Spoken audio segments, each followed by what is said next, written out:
Edwin હબલનો જન્મદિવસ છે। ગુજકોસ્ટ દ્વારા આજના દિવસે વિશેષ તરીકે આખા ગુજરાતમાં દરેક જિલ્લા લોક વિજ્ઞાન કેન્દ્ર જુદી જુદી રીતે વૈજ્ઞાનિક કાર્યક્રમો કરે છે। એના ભાગ સ્વરૂપે આપણે આજે સરસ મજાની એક પ્રવૃત્તિ કરવાની છે। તમને જુદા જુદા ગ્રહો નક્ષત્રો આપ્યા છે। પરિભ્રમણ કોને કહેવાય, પરિક્રમણ કોને કહેવાય, દિવસ રાત શું કામ થાય છે, આ બધું આપણે સમજવાનું છે। એટલા માટે તમારે સરસ મજાની એક પ્રવૃત્તિનું આપણે એક આયોજન કર્યું છે, જેના કારણે એસ્ટ્રોનોમી એટલે ખગોળશાસ્ત્ર છે તમે સહેલાઈથી આત્મસાત કરી શકો।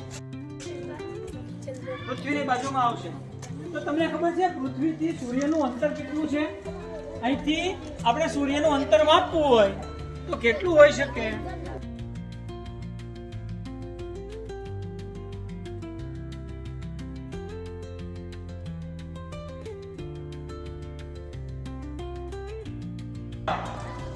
શુક્ર છે ને એ સૌથી વધારે ગરમ છે, બુધ કરતા વધારે ગરમ ગ્રહ કયો છે?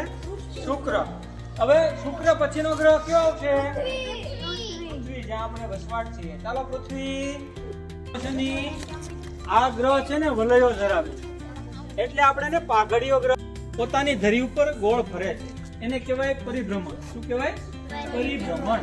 અને પોતાની ધરી ઉપર ફરવું અને સૂર્યની આસપાસ પણ ગોળ ચક્કર મારવું એને કહેવાય પરિક્રમણ। શું કહેવાય? ઘર છે। અને આપણા દાદા કોણ? સૂર્ય। Very good. સૂર્ય છે એ આપણા દાદા છે। ઊર્જાનો સૌથી મોટો સ્ત્રોત સૂર્ય છે ને, વાત કરીને તો આજે છે ને આપણું સૌરમંડળ છે।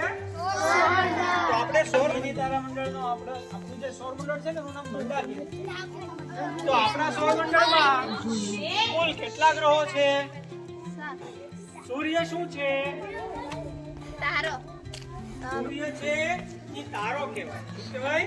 તારો। 24 કલાક। અને સૂર્યની આસપાસ એક આખો આમ ચક્ર મારીને પાછી પોતાની ધરી ઉપર આવે તો કેટલો સમય થાય? 360 અને બીજી પરિભ્રમણ। તો પરિભ્રમણ થાય તો કેટલો સમય થાય? પૃથ્વી છે પોતાની ધરી ઉપર એક સરખા રેડી, જો આ દરેક ગ્રહો પોતાની ધરી ઉપર અત્યારે ફરે છે એને કહેવાય પરિભ્રમણ। શું કહેવાય? એટલે દિવસ રાત થાય। શું થાય? દિવસ।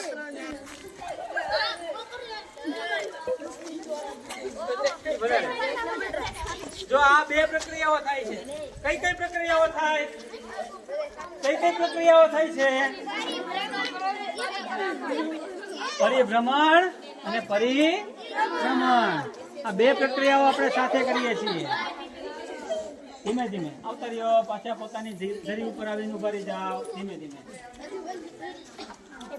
બસ, વેરી ગુડ। આવી રીતે દરેક ગ્રહો પોતાની